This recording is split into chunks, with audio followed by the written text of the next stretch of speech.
क्योंकि परिणाम तो भगवान को ही देना है। देखिए एक बहुत अच्छी बात, मैं बहुत अच्छा प्रसंग सुनाती हूँ आपको, ये ध्यान से सुनिएगा। ये एक मनगढ़ंत कहानी है, यानी कहानी सच्ची नहीं है, बनाई हुई है, लेकिन इसकी जो सीख है वो सुनने लायक है।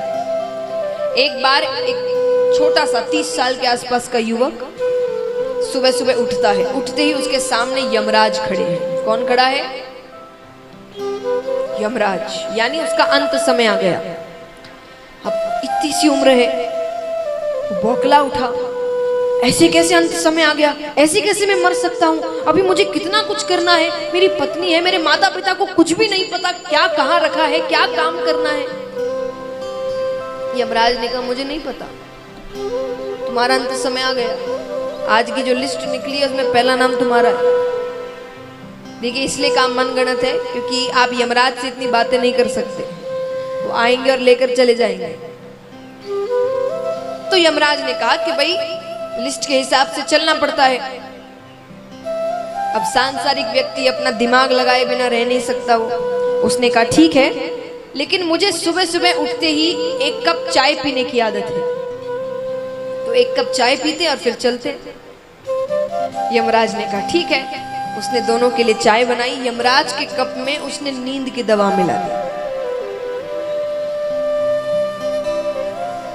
नींद की दवा मिला देती है। यमराज पीकर सो गए।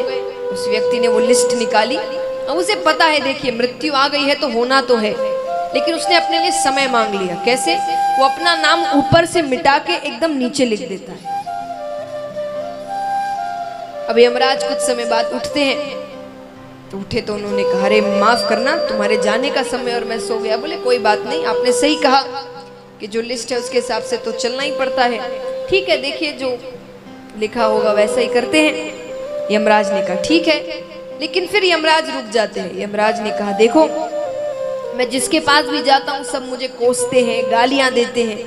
तुम पहले हो जिसने मेरा इतना सम्मान किया है, तो तुम्हारे लिए मैं आज की लिस्ट ऊपर से ना शुरू करके नीचे से शुरू करूंगा।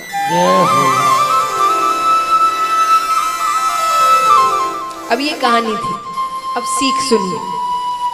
अब वो व्यक्ति ऊपर जाता है, मृत्यु हो गई, भगवान के सामने जाता है, तो भगवान उससे कहते हैं कि तू करता वही है जो तू चाहता है,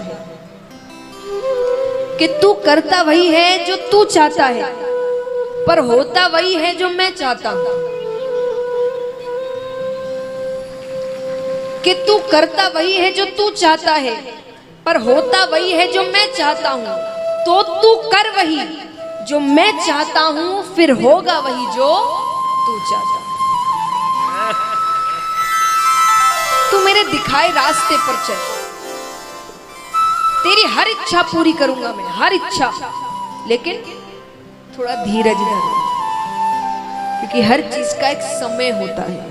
भगवान आपको हर चीज समय अनुसार देते हैं।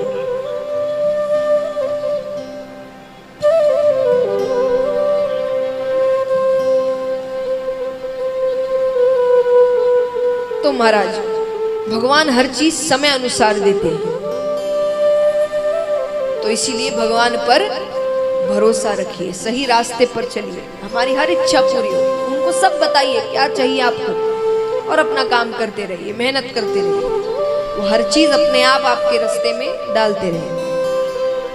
तो महाराज अच्छे कर्म करिए, जितना कर सके अच्छे कार्य करिए। यहाँ पर जरासंध की कथा आती है। जरासंध कौन थे?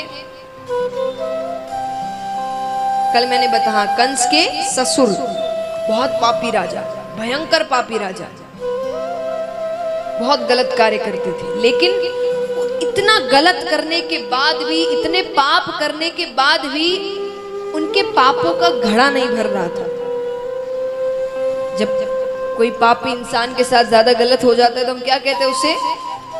पाप का घड़ा भर गया। सच में ऐसा होता है, घड़ा होता है। आपने एक छोटा सा झूठ भी बोला होगा ना, मान लीजिए एक पर्ची उसमें गिरती है, पहला पाप कर दिया इसने, ऐसे करते करते वो घड़ा भरता है और फिर एक नुकसान होता है या कोई संकट आता है तो कहते पाप का घड़ा भर गया। लेकिन जरासंध के पाप का घड़ा नहीं भर रहा था। कितने ही पाप कर ले, कुछ भी गलत नहीं होता था उसके साथ। तब भगवान ने कहा कुछ ना कुछ तो करना पड़ेगा। क्यों नहीं होता था वैसे ऐसा?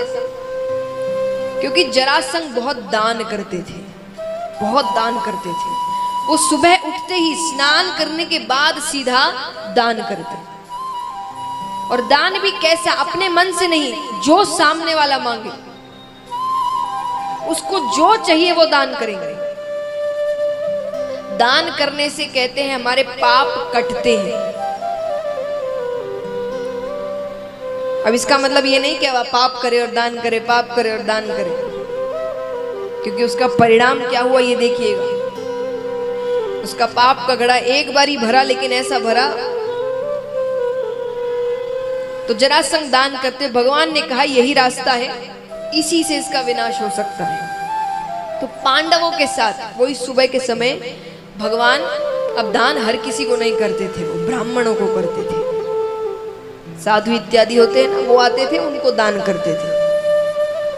तो ठाकुर जी और पांडवों ने साधु का वेश बनाया, उनके द्वार पर जाते हैं। जब वो दान कर रहे थे तो पहले तो फल इत्यादि ही देते।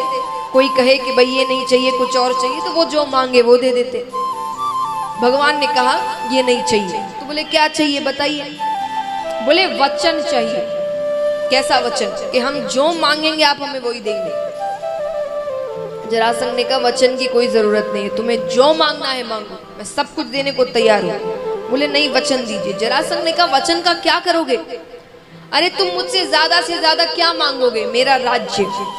एक राजा के पास उसका राज्य ही होता है। राज्य के अंदर महल आते हैं, खजाने आते हैं, आभूषण, धन इत्यादि सब आता है। अब मान लीजिए कोई व्यक्ति है जिसकी पूरी कमाई, जितनी जायदाद है, धन दौलत सब कुछ लेकर 10 करोड़ रुपए होते हैं। तो आप उस व्यक्ति से ज्यादा कितना मांग सकते हैं? 10 करोड़, 12-13 करोड़ मांगे, उसके खुद के पास नहीं। तो राजा ने कहा तुम मुझसे ज्यादा से ज्यादा क्या मांगोगे? मेरा राज्य दे दूंगा, पूरा का पूरा राज्य दे दूंगा। इसीलिए नहीं कि वो बहुत दयालु है। उन्होंने कहा लेकिन मुझे अपनी शक्ति पर इतना भरोसा है कि सुबह तुम्हें राज्य देकर शाम को युद्ध कर कर वापस ले लूं, क्योंकि दान वो सिर्फ सुबह करते थे। अब वो अपनी शक्ति की प्रशंसा कर रहे हैं कि वो कितने बलवान है, ये है वो है। अर्जुन को बात अच्छी नहीं लग रही, तो अर्जुन ने गुस्से में आकर कहा कि जितना कहा जाए उतना ही करो। अब ये मैंने हाथ उठाकर नहीं कहा, ऐसे अर्जुन ने कहा था। अर्जुन ने कहा कि जितना कहा जाए उतना ही करो। अब हाथ उठाया तो सबसे पहली नजर जरासंध की अर्जुन के अंगूठे पर जाती।